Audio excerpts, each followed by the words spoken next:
Welcome to Comicstorian Full Story. We create audio dramas of large, sprawling comic book storylines. All alterations to the panels, text, and images are to prevent copyright problems. Today we're going to be covering all of the evil Batman origins that came out with the original DC Metal event. Stop me if you've heard this one. Worlds will live. Worlds will die. But imagine if your every fear, every bad decision gave birth to a malformed world of nightmares. A world that shouldn't exist, and desperate as it fights to survive in the world of the true multiverse far above. Welcome to the dark multiverse, home to the stories that never should be. It's all one big cosmic joke, except no one is laughing on this side. Well, almost no one. Listen close. Now this is a story of a world's end, a world transformed. Witness the rise of the Dark Knight. On Earth -52, the world is ending. Bodies are being pulled up into the dark red sky of death, and the Flash is running through it shouting, "It's getting worse! Central City is coming apart! We shouldn't be fighting!" This may make you wonder, who is the Flash talking to? A lightning bolt hits down in front of him, stopping him, and as he dodges it, the fire scorches the earth to his side, while ice hits the other side of him. He turns back to this person. "This is bigger than both of us. We have to do something before it's too late." And the person he's talking to is someone desperate. Batman. And he has each of the rogue's tools, the cold gun, the weather wizard wand, the heat gun, and the mirror gun, all at his side. As usual, you're late, Flash. It's time for you to let someone else have the Speed Force. Batman, I told you I won't give you the Speed Force. I've lost people I love too, but... Batman raises the cold glasses. Then you should understand. If you don't help me willingly, I'll make you. Flash begins to charge up his Speed Force. You know, the things I've done. The mistakes that I've made with these powers in the past. It's impossible to be everywhere at once. Batman looks back at him. Unlike you, I tried to be, and it cost me my family. And that's when we see a flashback of a graveyard of the Bat family dead. Flash runs up to him, so Batman leaps out of the way, going through a mirror with the Mirror Master gun to dodge him. Why do you think you're gonna succeed with the Rogue's weapons when they couldn't, Batman? And the Batmobile comes crashing through the wall. You're right. My toys are better. It didn't have to come to this, Flash. I asked for your help and you rejected me. If our roles were flipped, I would have used every tool at my disposal to get you what you needed. Metallic batarangs go flying through the air and the Flash dodges, telling him, "I said no because your plans for the Speed Force are a dark path to run. I can see you hurting and desperate." Bullets begin to fly as the Flash continues to dodge. "After my parents were murdered, I traveled the world to learn everything about science, martial arts, and the supernatural, to become Batman, but it wasn't enough. Not for Jason, Tim, Dick, and Damian. Gotham did what it always does. It takes and takes and takes. I need to find a way to stay one step ahead." Batman gets out of the Batmobile, throwing a gas grenade at the ground. "And with each day, I feel myself getting older and slower. I need the Speed Force, Flash." Flash throws a lightning bolt into the gas, hitting Batman with all of it. He then stands over the fallen and defeated Batman. "I'm sorry for what happened to your family. I am. But it won't end there. We have to figure out how to save everyone. Together." Batman tries to collect himself. "You're right. You're a good friend, Flash. I could always count on you and your compassion." He turns and freezes the Flash's leg in place, and then with one punch, he knocks him out. The Flash wakes up with his mask torn, asking, "Where am I?" And then he realizes what Batman has done. He has chained the Flash to the front of the Batmobile, and he's driving at top speed as the Flash calls out, "What are you doing?" Batman explains, "I studied your design for the cosmic treadmill, and I repurposed its engine to let me harness your connection to the Speed Force. I'm going to race into it and steal your connection." The Flash looks back, trying to turn his head with the chains holding him in place. "Bruce, don't! The mistake I made when I vowed to my parents that I would save Gotham is that I was thinking too small, Barry. I should have promised to save the world." He hits the gas pedal to the floor and it roars as they begin to see the wall of the Speed Force breaking. Flash screams out, "You can't access the Speed Force this way! You can't force it! It's going to rip us both apart!" The lightning courses in front of them exploding and something twisted, something deranged begins to happen. "I know, Barry. No! I'm sorry. Please, Bruce! But now we can save the world. Bruce!" And their faces begin to tear apart as Bruce tells him, "Together." Flash looks back at him with nothing more than a skull. "You can't give up like this, Bruce. There's hope, Bruce. There's always." With that, they are both torn to pieces. Across Gotham City, every rogue in Batman's gallery is suddenly and quickly torn apart and killed, because no longer is there Batman. No longer is there Flash. There is something else. And as he kills every villain at a speed unheard of in Gotham, he tells himself and himself, My name is Bruce Wayne. But there's another voice in his head. No, Bruce, don't kill! I'm vengeance. Stop this, Bruce! I am justice. Stop this, Bruce! Don't! I am Batman, Red Death. Please, Bruce, stop! Before, I used to spend so much time alone on the rooftops, dwelling on my actions, but now I don't have to think twice about the Speed Force. It released me. I have saved Gotham, and now I will save the world. I finally have all of the time that I need. But the whole time, the voice in the back of his head, the voice of Barry Allen, is telling him to stop this. And regardless of saving Gotham, Batman finally sees the larger problem as Wayne Tower begins to fall at the end of the world. He looks up to see the sky is torn apart. The world is breaking apart, and I'm not fast enough to save it. But there's something deep down that hopes that I can do it, that I can save everyone. And another voice speaks, the one of the Batman who laughs. Even if it means the destruction of another world, would you sacrifice others to save yours? Barry pulls himself free of Bruce for a second. Bruce, it's Barry, stay away from him, don't listen! But Bruce shakes his head, pulling Barry back inside, reaffirming his connection to the Speed Force. What? Who are you? Someone very much like you. Someone who lost his world simply because it was born down here.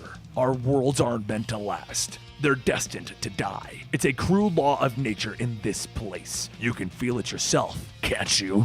Your time was meant to end. But what if I told you that there was a world far, far above that was destined to live? Batman puts on his mask, asking, Tell me more.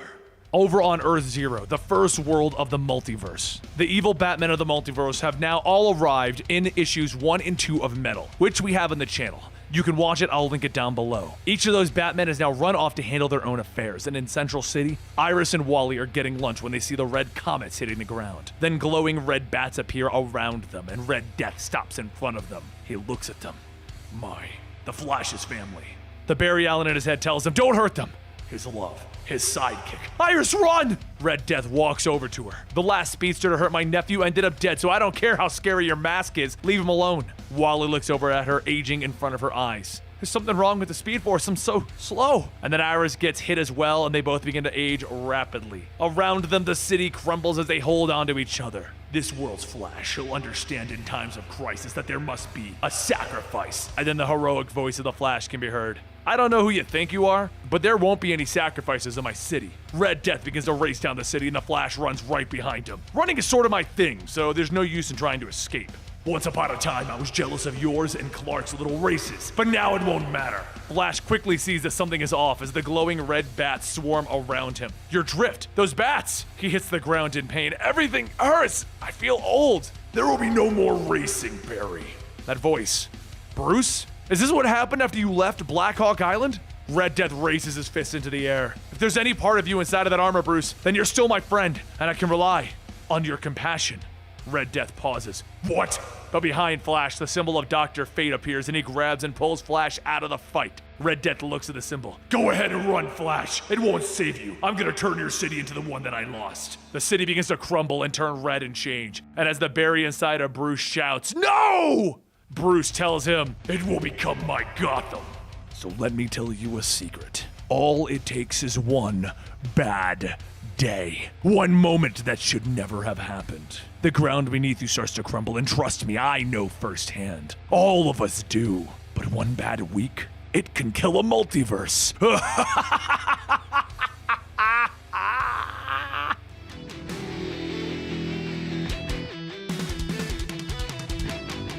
How do I feel? In that moment when my whole world changed? We go back to the moment when Bruce Wayne was a child, standing over the bodies of his parents. The moment that defined him, that turned him into the Batman. The moment where the gunman stood there and realized his mistake. When I stood there, helpless as my mom and dad's blood was running into the gutter, I felt nothing. This is the moment that changed Bruce in this universe. But what if instead of being terrified, what if instead of letting this moment define him in his goal to stop crime, it defined him in a different way? And he chased that man. He showed no fear. Something behind him sensed that, and it ran after him. Bruce Wayne, you have the ability to overcome great fear. Welcome to the Green Lantern Corps. I remember I didn't overcome fear. It was obliterated from me. And I didn't give any thought to the word core, or even what the hell was talking to me. All I cared about was him. Bruce floated on top of him. "You bastard!" And he pointed the ring at the man, prepared to do the one thing that the ring would not allow. Bruce wanted to kill that man. Instead of killing him, though, it charged up and it told him, "Error. First law of the Green Lantern Corps. Lethal force not permitted." And Bruce wasn't stopped and he shouted, "Kill him!" And again it told him, "No." He looked at the ring. "I don't care. Do as I say." And it began to read willpower at 100%, willpower at 117%. Bruce remembers that day. He didn't feel fear or doubt. He just felt the void inside of him, and he shouted that he deserved to die! Bizarre and strange constructs came out of the ring, and it began to read, "Error, willpower exceeds," and then the messages got garbled, and it announced, "Lethal force enabled," as it tore the flesh and bone away from the man that killed his parents. He remembers his thoughts. "I had the most powerful weapon in the universe on my finger." And he went back to the bodies. Ring back my mom and dad. The ring had tapped into something unholy, and it began to raise the dead. And Bruce remembered that he would have given up the ring to have his real parents back, not these zombie versions as they stood up. As he launched into the sky, leaving them there, he was alone. At first, they called him a hero, and due to that, Jim Gordon called him to the rooftop of the GCPD to question him about a few missing persons. Bruce advised him to remain polite, as the last cop who threatened him regretted it. The issue is that Bruce is killing without remorse or boundaries. Why did these villains deserve to live when his parents didn't? Why? Jim continues to ask about the people who are missing, asking the Lantern what he did to these crooks, to the Scarecrow, the Penguin, Two-Face. We see that he flew through the building, pointing his ring at them, and then he initiated something that we had never seen before, and he told the ring to initiate blackout. All around, the void exited Bruce, as it was inside of him all along, and everything went into the darkness, except his eyes and the ring. The villains did nothing but scream in terror, and as Bruce said, in the darkness, he wasn't alone anymore. As for the Penguin, he took him into space, and he left him there to be torn apart by comets. And then he looked at Jim. "Just look up. You see that? It's his spleen and his brains." Jim stops. "Lantern, this has to stop. This isn't justice. I don't care what you do to me. Someone has to stand up for what's right. What you did to Detective Bullock, God help him. I know you're hurting, but..." Bruce summons a giant Green Lantern as he tells Jim, "You don't know me. I'm not an idiot. A couple of years ago, 3 dead in Crime Alley. Aren't you tired of feelings like this?" Bruce, shut up. "You have a daughter, right? Sad she'll have to grow up without a dad." And Bruce turns around, blasting Jim Gordon with the ring, killing him. At that moment, he gets a warning. The entire Green Lantern Corps is coming to town, and he sees them, and he realizes that there are a lot of Green Lanterns out there. And he turns to his ring, and he simply says, "Ring?" It responds by initializing blackout. And all around the Lantern Corps, creatures of darkness and terror appear. They envelop and surround the Corps, and he tells them, "I have friends too. I made them in the dark." The Corps is decimated instantly, with most of them being killed. But one Guardian survived, and he pulled himself towards Bruce, telling him, "Stop. The darkness, it destroys everything." And in response, Bruce tore his head off his body. And then he remembered how he felt. Vulnerable, helpless, alone. He missed them and he couldn't take it anymore. He didn't want to be Bruce Wayne. He didn't want to be the Green Lantern. He wanted to be something more. Something of the darkness. The Dawnbreaker. With the darkness black, I choke the light. No brightest day escapes my sight. I turn the dawn into midnight. Beware my power, Dawnbreaker's might. At that moment, he accepted who he was. He realized his world was crumbling away. He knew what was swallowing it. It was the void that was inside of him, and it consumed all the light. And as he floated throughout the void, it spoke to him. "Nice Earth you've got there. How's it working out for you?" "Call me the man who laughs, and I'm recruiting. This is Red Death, and that is Murder Machine, and you'll be fast friends, I'm sure. You have so many things in common. Revenge, justice, first names." There's a world bathed in light. The people there are fools. They deserve to be dragged into the dark. Their world will crumble like yours. Lord Barbados demands it. You're a warrior of the darkness, and you can extinguish the light. Barbados can spare you from this darkness and bring you to which you most desire. Your parents. All my lord demands is your obedience. Will you kneel or will you die?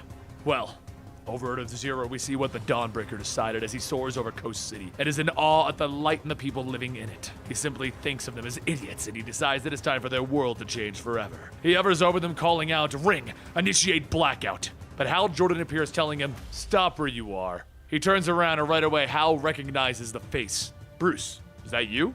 Dawnbreaker turns to him. I have to warn you.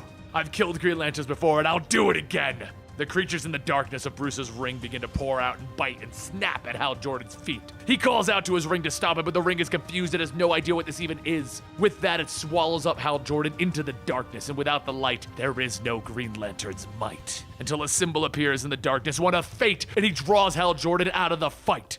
Leaving Dawnbreaker alone in Coast City as the blackout protocol hits the whole thing. The world of light, a city of hope. Disgusting. Let them feel helpless. Let them feel the void. Let them feel like me.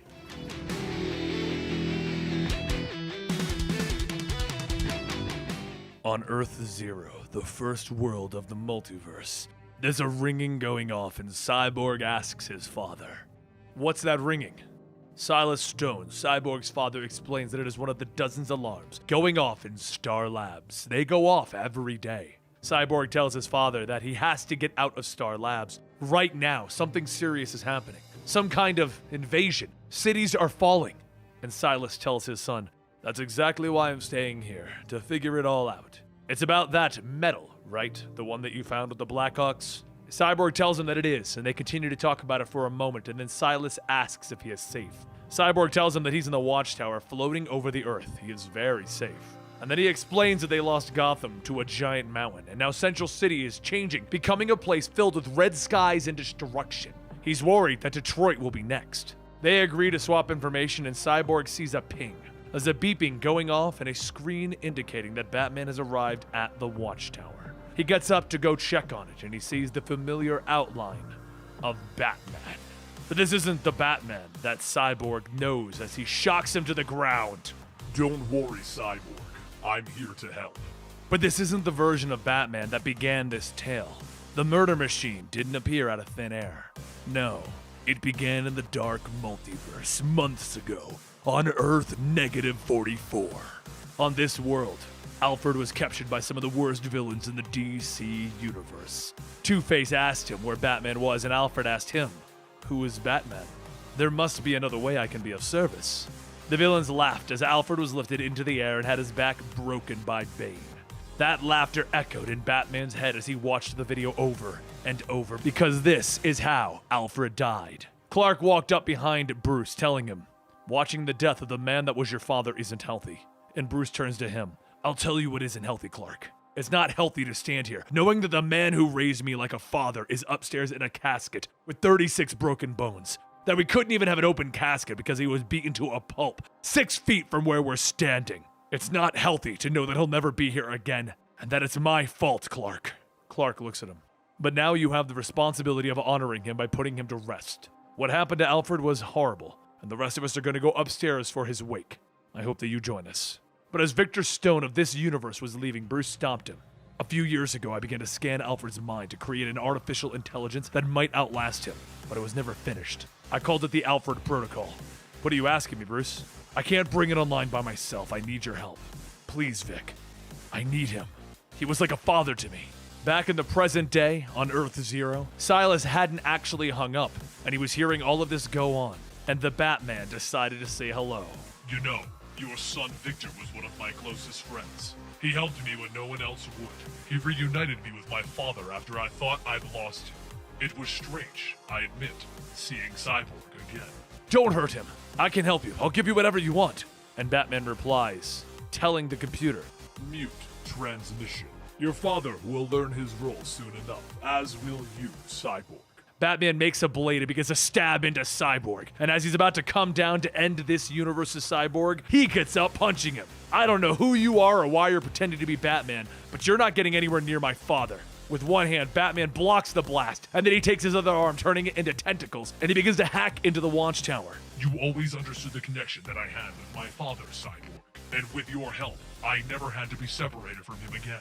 Then holographic versions of Alfred begin to appear around Cyborg.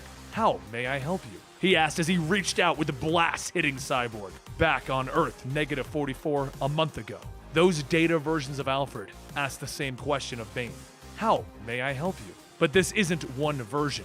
This was many of them, and they surrounded Bane, the man that murdered him, as he was begging, pleading to just let him leave, let him live. His death, it wasn't fast. Back at the Batcave, Cyborg asked Bruce what was going on, and the data versions repeated in the Bat computer. "Ring the bell, sir. Let me in." Bruce explained that the Data Alfred was trying to protect him. It was trying to take away everything that hurt him and systematically murder every single inmate of Arkham. Cyborg tells him, "The point of this was to make an AI that would stitch you up and make you dinner. We have to turn this off." "I agree, Cyborg. He's doing this to protect me. If I just let him into the Batcave, I can reprogram him." "No, Bruce, you can't. This is a hungry virus looking to spread and feed." Bruce looks up. "I already lost him once, Vic. I can make him better. I can keep him." "Look, Bruce, I'm gonna figure out a way to break through. Whatever you do, don't let him in. Do not let the Alfred protocol into the Bat computer." And as he walked out of the cave, Bruce could hear the virus asking him, "Let me in, sir. Ring the bell. Let me help you, sir."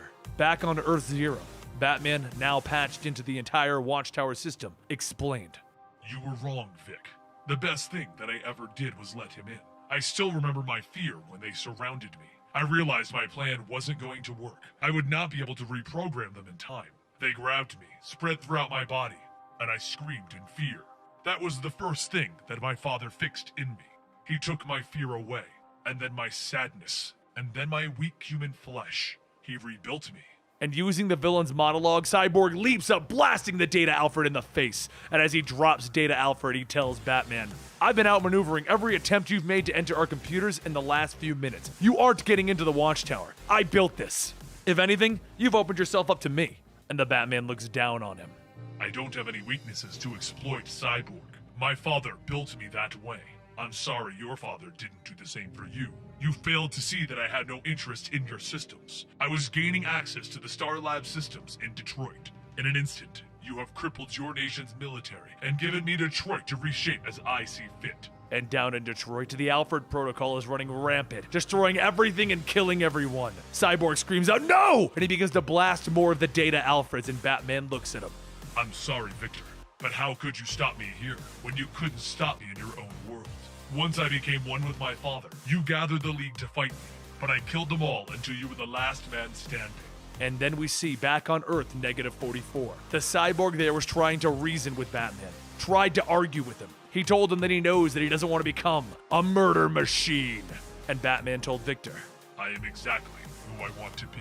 My father was the only one there for me, and everyone else is a weakness. A weakness I'm willing to shed." And then he tore Cyborg's head off of his body.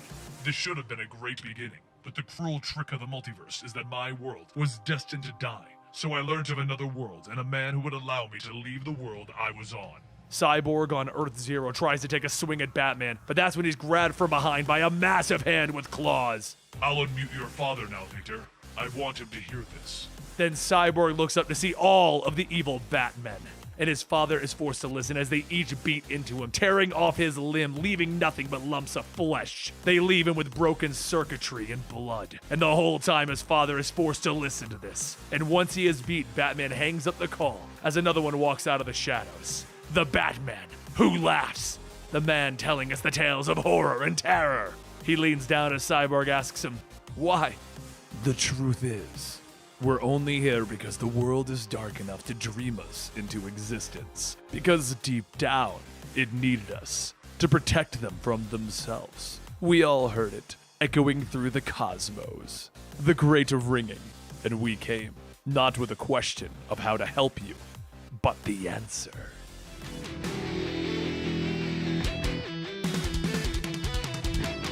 The only world I've ever known sinks into the darkness below me forever, as does the only love I've ever known. But Sylvester died a long time before my world did. I fought hard to cling on and keep it afloat after Sylvester's death, but it couldn't be saved. It's time to let go, to accept, and go up towards the light.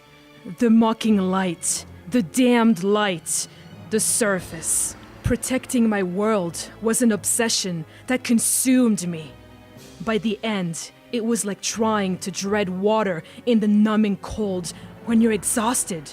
Better to just drown it all!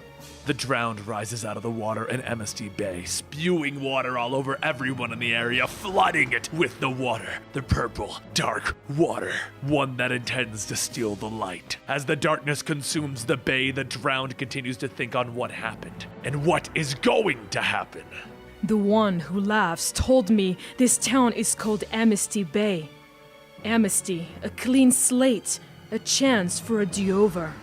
A chance to wash it all away and start again. My world was never a good place. It was brutal and corrupt. My whole life I fought to make it better. Even after the rogue metas took Sylvester Kyle away from me, I thought it was an achievable goal. But I was wasting my time because my world could never be redeemed. I know now my Earth was a lower tier world, malformed and broken. One of many cursed to rot and sink. Because of the light up there.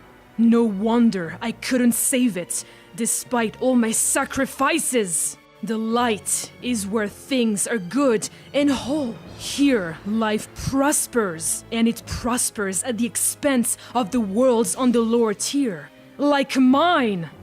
Not anymore. The Drowned walks through the now swallowed up Amnesty Bay, looking at the damage that she has done. This is the place that will pay for the loss of her world. One where the have-nots take from the haves. Because as she states, my name is Bryce Wayne, and I'm here to take it. Payment in full. As she walks through the Drowned City, she sees the protectors of this city, Aquaman and Mera. She notices right away the differences in this world. The fact that the rules are gender swapped, meaning that her Aqua Woman is an Aquaman here. Aquaman jumps off a shark, lunging at Bryce, and she quickly dodges out of the way, calling him slow and weak. She then throws him back as Mera approaches her and begins to use her Aqua Telekinesis, except Bryce takes control of the water, reversing her abilities on herself. My water, my rules. Aquaman comes up from behind with his trident ready to plunge into Bryce's back, and as she sees the determination in his eyes, she thinks back to how she got here. What turned Bryce Wayne into this monster?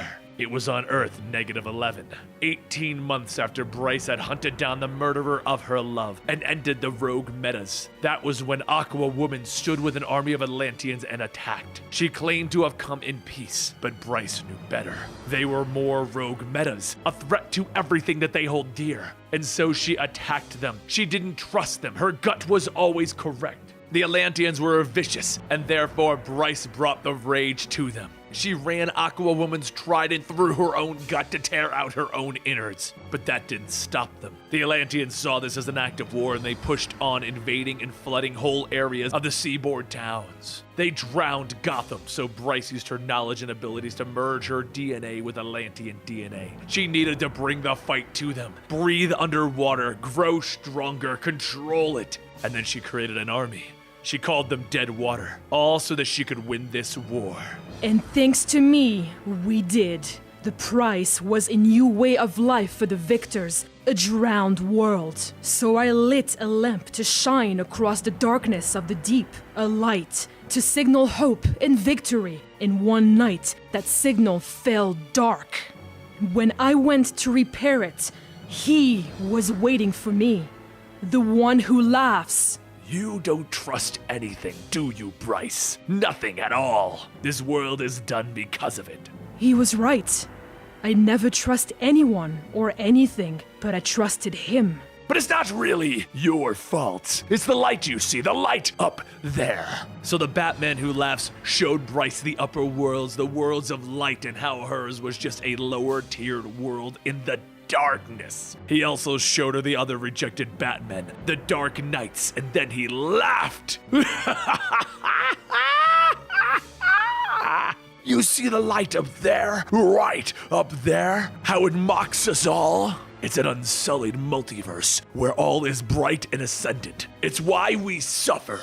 It's why nothing can be made right. That world is the perfection that you dream. You are its nightmare. That is how the Drowned found her way to Amnesty Bay on Earth 0. The dead water spews out of her mouth, covering Aquaman and Mera. Bryce's water Bryce's rules. Aquaman calls out to Mera to warn the League, but Bryce grabs her by the throat, telling her that she's not going anywhere. She then puts the dead water into Mera, and her face begins to change as she screams. And once she stops screaming, she isn't Mera anymore. She leaves back to attack Aquaman as he panics, calling out, "What have you done to her?" But before Bryce can end this, a symbol appears overhead, one of fate and destiny. It removes Aquaman from the fight, and without her Aquaman to kill, Bryce turns on her symbol, her sight of victory.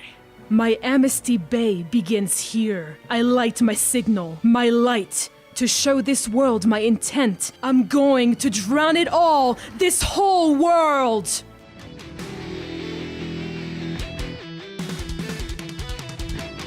This is Earth -12, back when it all started. It was supposed to be the final battle, the last battle between good and evil. We fought together, Diana. We thought it would be the end. If only we knew. The real war had just begun. These are the stories from the dark multiverse that never should be. Witness the rise of the Dark Knights. Back on Earth Zero in the current day and age, a giant mountain has sprouted out in the middle of Gotham. The being known as Barbados has invaded Earth Zero, the home of the proper Justice League. That story is in the playlist with the main members of the Justice League now missing. It is time for the US government to come up with their plan, and over in the Argus headquarters sits the heads of SHADE, the DEO, the Suicide Squad, and the head of the military, as they try to go over some kind of a plan that maybe they can agree on.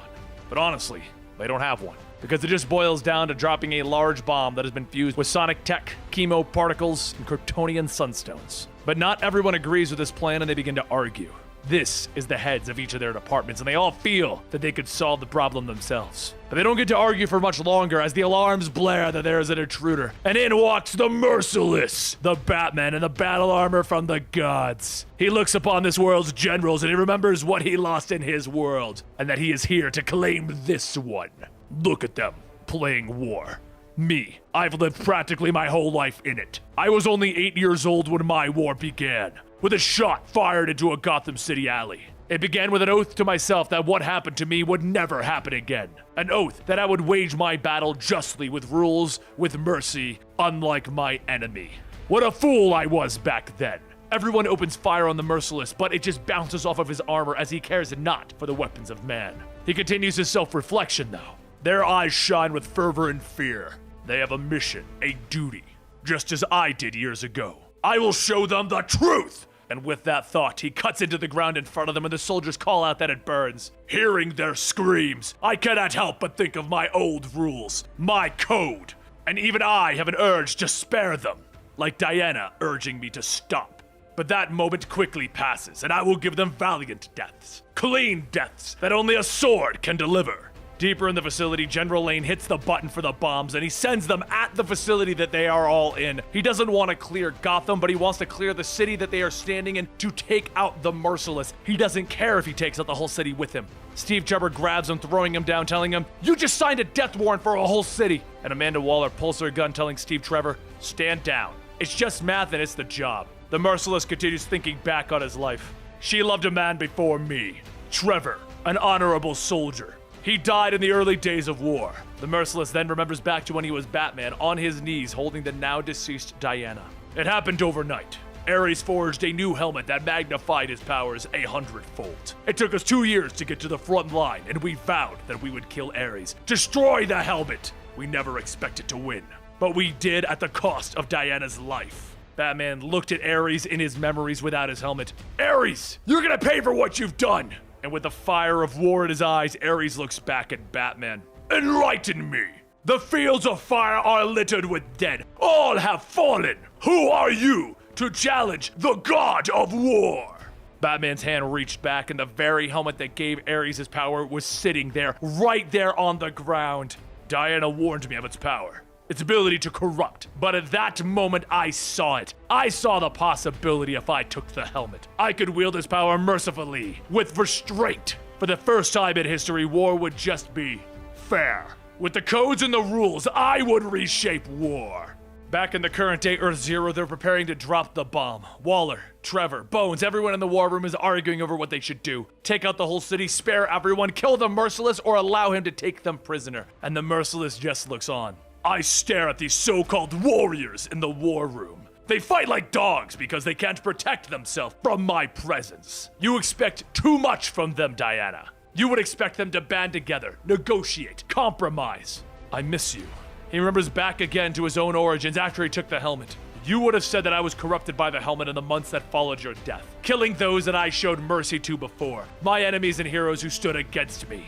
I would say that I was purified, that my illusions were finally, rightfully stripped away with the helmet. My whole life I've been afraid of doing what I needed to do, afraid to give myself to the battle. The helmet showed me that my codes and rules were naive, that all that truly mattered was victory. And now I would finally take that for myself. I was storming Olympus when I heard his voice, like mine, but it chilled me to the bone. What the Merciless didn't know at the time was that this is one of the darkest versions of himself. The Batman who laughed. It's a losing war, Bruce. You're playing the game right, but the rules are stacked against you. Trust me, I've been reading up. You're never going to see the end of your glorious war. You'll never be able to build a final world from the ash, or prove to Diana in the end that this scorched path was right. In a matter of minutes, this world will cease to exist, and if not for all of the explosions, you would have already felt its tremors. You lie! That helmet of yours let you peer into the hearts of man.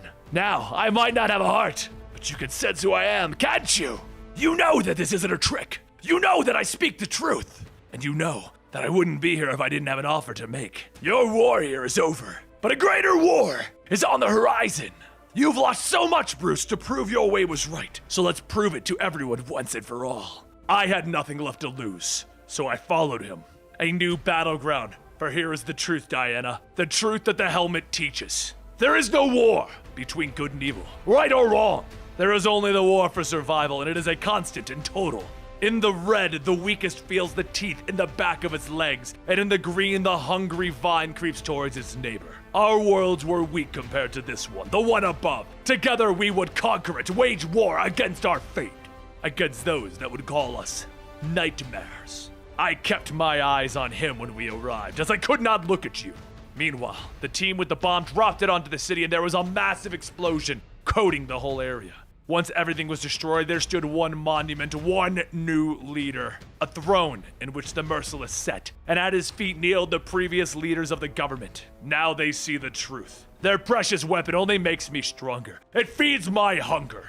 With this helmet, I could make them fight for my amusement, but that would be merciful, and instead I'll make them watch as I conquer their world. You warned me of its power, warned me that once I put it on, I'd never be able to take it off. I love you, Diana, and I'm sorry. Sorry that you tried to take it away from me. But what was I supposed to do when I saw that you were still alive? That Ares had only stunned you. You reached for it, Diana. For the helmet. And I had to strike you down.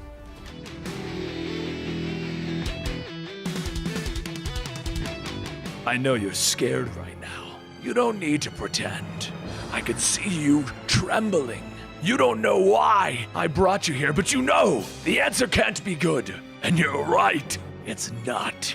In front of us is the Batman who laughed, a man with the face paint of the Joker and a spiked helmet obscuring his eyes. He is clad in leather, and a table full of cards lays out in front of him. You really thought you had it all figured out, that you knew every combination in the deck, and it would thrill you every time that you were right. When a hand came down in a familiar pattern, in a familiar story, about an outsider who can see the good in us all, about how we all have the power to fight for what's right, or how we can all overcome our darkest moments. But this isn't any of those stories. There are familiar parts, but they're all in the wrong places. There's nothing more frightening than when all of the cards lay out on the table just right, and then another card comes and changes the story. There's no way to know what's going to happen next. So, let's tell you the story of how this twisted Batman came into existence. And this story, it begins on Earth -22. On this world, Gotham is burning with explosions going off everywhere, and one insane man, is standing over Batman looking down at him. As an explosion goes off yet again, he speaks. Which one was it, Bats? Mercy Hospital? Or maybe Gotham General? It's hard to keep the chaos straight this late in the game. Batman is on his knees, bound up and bleeding. He's also not replying. Oh, come on. You have to get into the spirit of this kind of thing.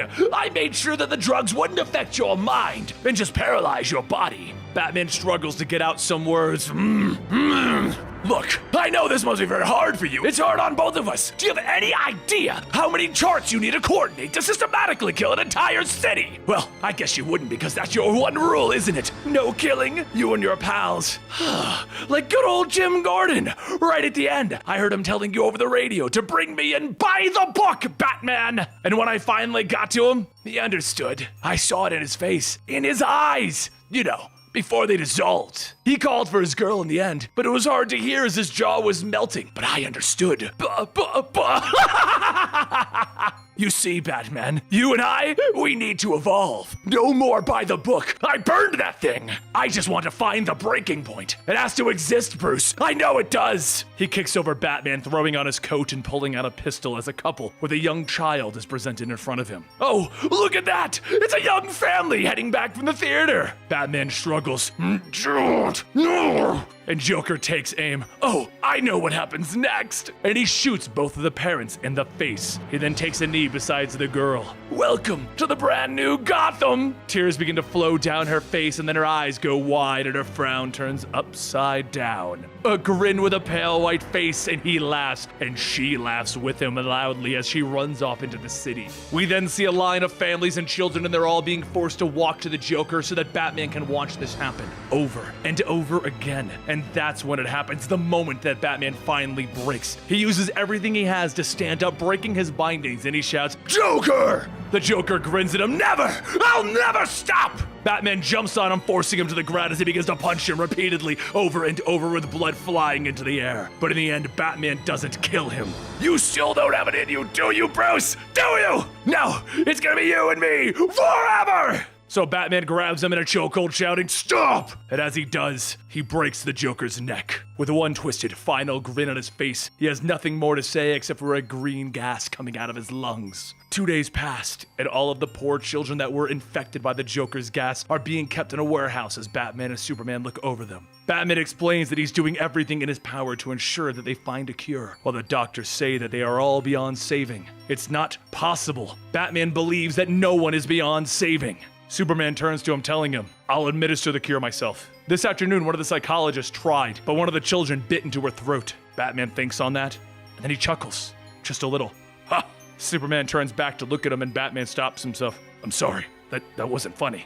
3 more days pass, and Batgirl, Nightwing, Red Robin, and Red Hood are in the training simulator in the cave and have been for 3 hours. They all begin to question the fact that it's been set to the highest settings and that they're all here. And that's when Batman stops it to inform them that he's been stalling, hiding the truth from them. When he killed the Joker, he was infected by some strange strain of the Joker toxin that was locked away in his heart, trapped in his cells, harmless unless he died. It's the most volatile strain that he's ever seen, and it's been rewiring his brain to make Batman more like the Joker. If the process completes, his highly ordered mind, his moral code will be replaced by something evil. It was his last wish that whoever killed him would become him. All of the Bat family explains that they want to help Bruce. They want to figure this out. They could do something. And he smiles. No, that won't work. They continue telling him that they'll win the day. They always do. They've prepared for what if Batman turned evil. And he turns his back to them, reaching into his cape. I know.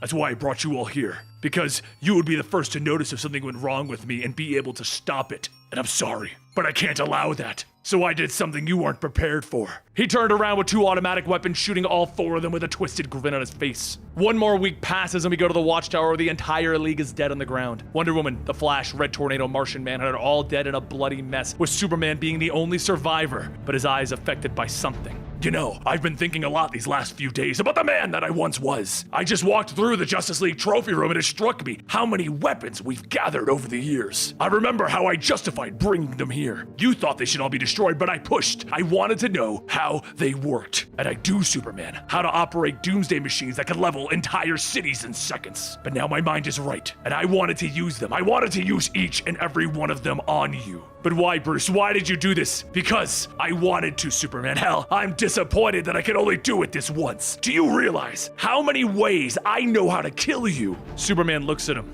The people, they'll see you for what you are and fight back. Oh, they better, Clark. Because it wouldn't be fun if they didn't fight back. Superman hears his family calling out to him, Lois and John both there, and John yelling out the same problem with his eyes. Why don't you pull that old Superman trick of yours? Tell them it'll all be all right. And then it finally completes the full transformation as Batman's voice changes. The good guys always win in the end. I won't cheapen what I stand for. I won't lie to my family. Oh, it's okay. You can lie to mine. That's when we see the children that were affected running out of the shadows and Damian walking forward. Father, can I play with John now? Superman sees him. You did this to your own son. It actually only took a little push. He did it to himself. It gave me the idea of what I was going to do to you. He holds up a black rock. You see, this is a modified version of the black kryptonite, and when I gave it to Supergirl, she ripped her family apart before I killed her. Lois looks at him. Bruce, you don't have to do this. Oh, I know. Catch. He throws it at them, and that's when we hear Superman and John both try to fight it, telling Lois to stand back. And we hear the breaking of bones and the snapping of flesh. Batman turns his back to the mess, and he draws, with blood, a smile on the wall while he laughs. He goes on to tell the story of how the armies fought against him, but every time he would win. He would figure out how to fight back, and once the world was ash under his feet, it felt right, like he had served his greater purpose. Barbatos then stood before him, offering him more. The dark multiverse, the light multiverse, the main DC universe, where the heroes have hope and stand together. Batman, who laughs, sits in front of a banged up man, explaining these stories after all of these events. He's been telling him each of the dark multiverse stories, and each struggles to talk through the bandages. But this Batman laughs. The heroes are nearly dead already. Their cities have fallen. This whole world has begun to sunk into the infinite dark below. How could it get worse? What else could we have up our sleeves? You want to see, don't you, what we have planned next? But you're terrified of what it might be. Let me show you. They're coming. Every nightmare the multiverse has ever had. They're armed and ready for the invasion, waiting for the door to be opened. When I was Bruce Wayne, I thought that with enough preparation I could always win. I was trapped in an unwinnable war of refusing to see the answers right in front of my face. You need to adapt, and to adapt, you need to be able to laugh away your restraints. You see, the Batman who laughs is a Batman who always wins!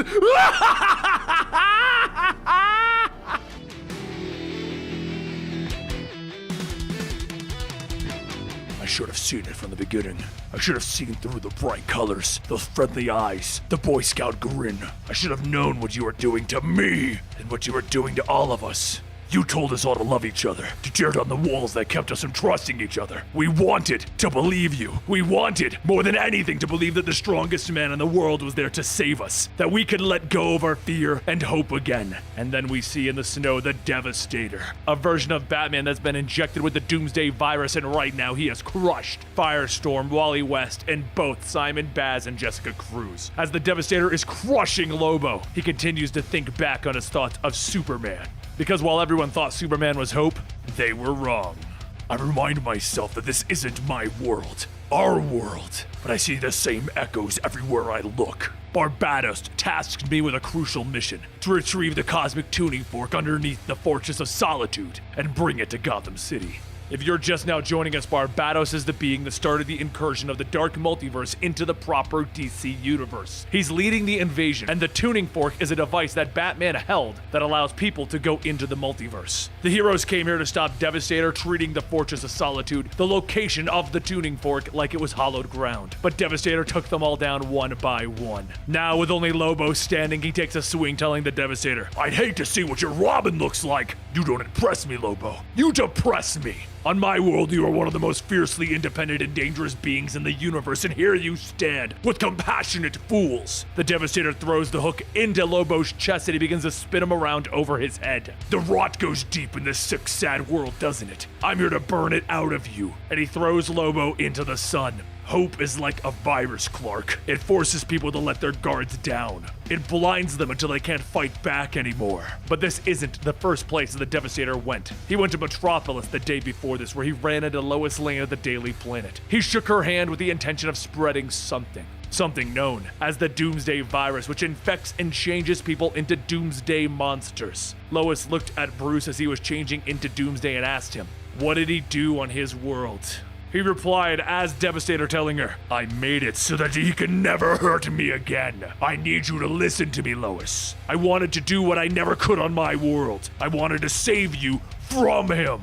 That's when we see exactly how it went down on Earth -1, the world where Batman became infected with the virus. He remembers it so vividly because it was one of the most frightening moments, as no one knew how it had even happened. Was it a solar storm that altered Superman's mind? Was it Darkseid or Mr. Mind or a new type of kryptonite? Something turned him against everyone. The superheroes spent weeks trying to find the answers because they knew in their hearts that this destructive force that was killing everyone couldn't be Superman. He was the best hope. He was the best of them. He would never tear down buildings with his bare hands for sport. They tried and they tried to save Superman, and it wasn't until he killed his own wife and child that Batman finally realized they had to stop Superman. As he stood over Batman with the kryptonite spear laying nearby and blood coming out of his mouth, he looked at him. I never understood how the other Leaguers would stand in the shadows talking about how you could beat me, Bruce. I can split you in half. I can freeze you with a breath. I can break every bone in your body. And what do you have? A spear? Do you understand how weak you all are to me?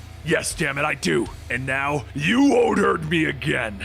It was at that moment that Batman injected himself with a doomsday virus, changing himself into the one being that could kill Superman. He worried that he would stop in the end, that he wouldn't kill Superman because they were friends. But as the bone armor formed around him, his heart hardened, and it felt great to pummel the Man of Steel. He breathed kryptonite gas into Superman's mouth, and the bone shards all jutted out of his body, killing him. The kicker is that he could have used this virus to save the whole world, give it to everyone to protect them from Superman, but in the end, it was too late. Most of the world was dead and gone. And that's when a certain other evil Batman arrived. The Batman who laughed. There's something so satisfying in hearing that particular death battle, isn't there? I think we all know a few ways to bring the big blue Boy Scout down, but we never really think that we'll have to use them until it's too late. You're from a broken planet that was never meant to be, but I want to give you a second chance. This whole place, it's going to crumble away into cosmic nothing in the next few minutes. What if I told you that there's a world where everyone still loves and trusts Superman, where they think that he's going to save the day no matter what happens? But what if I said to you, the great big plan meant showing everyone what he really is? Back on Earth Zero in the current day, the Doomsday virus is beginning to jump from person to person in Metropolis. Then Supergirl, Superwoman, and Guardian all arrive. Supergirl looks at this Doomsday Batman, telling him, I don't know what you are, but you're in Superman territory. He responds by throwing Supergirl into Superwoman, and the battle begins, but Lois takes this chance to run back to her apartment that her, Clark, and John all live in. She has a son to think about. She shows up with a hoodie to hide her face as she is changing into a Doomsday Lois, and she sees him watching the battle with the Super Family and Doomsday. But before he can jump in, she tells him to go into the room in the back. It's their panic room, and it will seal so tight that Superman himself can't even get in. And then, she locks herself on the outside of it. All of Metropolis is turning into Doomsday, and so is she. Superman will hurt no one again. And so this brings us back to the Fortress of Solitude, where Devastator has destroyed everyone protecting it, and he's walked in. He picks up the tuning fork, jumping into the sky, moving it to Gotham, where the next stage of Barbados' plan can begin. The very foundation of reality is about to be torn asunder and be broken. Because of the Dark Knight's worlds are doomed, so should this world. It should be broken. Out in the dark multiverse sits all of the Supermen that Barbados has conquered, all pinned to his device to allow the multiverse to be broken. And at the end, I hope you understand the truth, Clark. I hope you somehow hear my voice from your prison in the heart of the dark multiverse. I hope you feel my hate, because you did this like you did it to my world, like you do it to every world. You made them believe. You fooled them into thinking that you would always be there for them, to save them, to lift them up, to make them better. And that belief is exactly what will drag your entire world into devastation.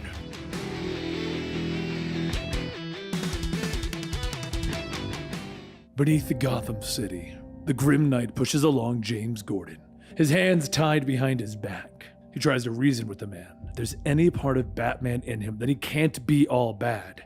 I'm your friend. I'm your ally.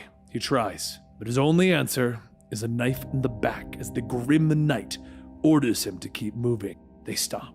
Gordon knows that they are in the sewers under the streets of Gotham. Grim looks up, staring at the manhole cover above them. He knows. Crime Alley, where it all began. The beginning is not so different. His family cutting through the alleyway, the man with the gun. He thought that he would be trapped in that moment forever. It's the origin of almost every Batman, isn't it? But this world, this is where it grows different. In this world, there is a stumble in the dark. and Bruce turned away from the horror on the ground in front of him. Hot metal clattered to the ground, and a young boy reached for a gun. "Kid, you don't have to!" The criminal stammers as he holds up his hands, trying to ward off what is coming. Tears stream down Bruce's cheeks from his eyes, and the gunshot echoes.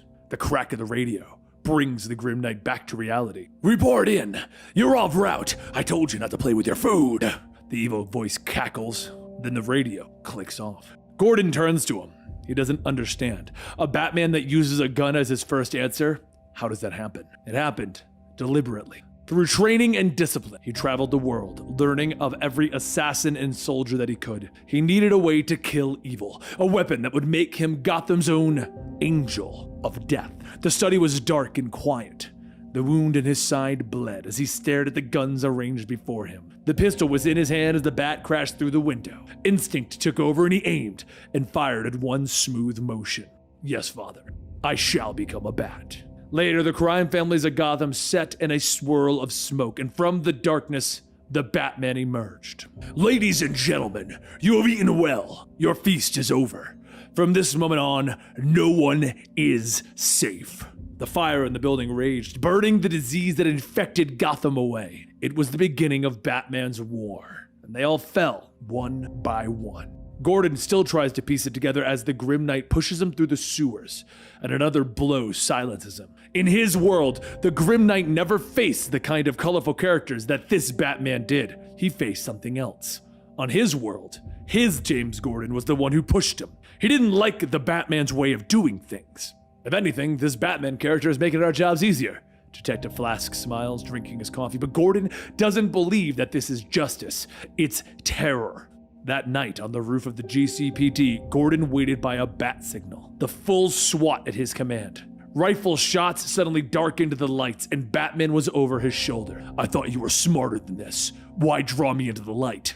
But it's not just a light, it's a magnet, and Batman is dragged across the roof. Gordon smiles. They finally found all of his secret caches. His men are raiding them as they speak. Batman will have nothing at his disposal. "We're going to unmask you here, take you into custody, and put you in front of a judge." Gordon smiles. Yet, Batman simply turns to the other officers on the roof. "How much did Gordon pay you to stay with him? You know whose city this is. I know you each by name." "You're bluffing. I just spent the GCPD slush fund on Wayne Tech to hide their identities." Gordon scoffs and Batman smiles. "Money well spent." Suddenly, the officers' vests all begin to glow red as they explode, killing them instantly. Batman breaks free, throwing himself at Gordon, and he hangs the man over the rooftop, showing him the city below. "You've given me a good fight, Jim, but you're in my way." The radio crackles as Batman turns to leave. Something has hijacked the GCPD blimps, and they're dive-bombing Arkham Asylum and the Blackgate prison. Without a word, the Dark Knight descends on the city. Back in our world, with the hostage Gordon, he sits and watches live feeds of everywhere that he and his family have lived for years. The Grim Knight explains that the one who laughs has terrible plans for him and his family. It took a lot of work to change his mind, to make him see that my way was better. Gordon doesn't understand. What does he want? Suddenly, the Grim Knight is there, his pistol pointed in Jim's face.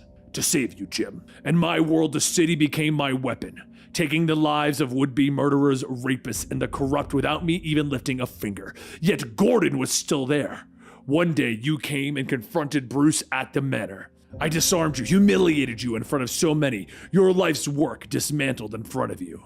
The Grim Knight remembers all of these things, and he tightens his finger on the trigger to convince him that his plan was too easy. The Grim Knight explains that he wants Jim to see what they're going to do to this world. "You're not Batman at all," Jim tells him. He can hear it in his voice. He doesn't believe in Gotham. The trigger pulls, the hammer drops, and a bony finger is there to stomp it. "No, this isn't the way," the one who laughs tells him. But Jim doesn't understand. Why would he stop this? Why would the Batman who laughs deny the Grim Knight his revenge? But the Batman just laughs. This isn't about revenge. The Grim Knight is trying to show him mercy. "What I have in store for you is far worse than death." And there you have it, today's full story. I hope you guys enjoyed. And don't forget to like, subscribe, and hit that notification bell right here on this channel, as it will only ever be receiving full stories from the other channel.